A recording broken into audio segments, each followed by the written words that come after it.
Ayan. So, ang gagawin natin dito ay i-click naman po natin itong credit wallet. Ito naman po guys, ang 2 types of wallet po ni Grab Driver app.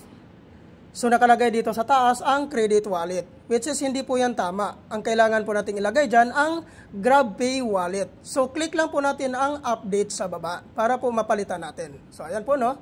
Then, click po natin ulit, update now. Then, nakalagay dito, update wallet. Yan. Click po natin yon. Ayan po, magpapadala po ng OTP po si Grab Driver app. Hintayin lang po natin ang notification. So, ayan na po.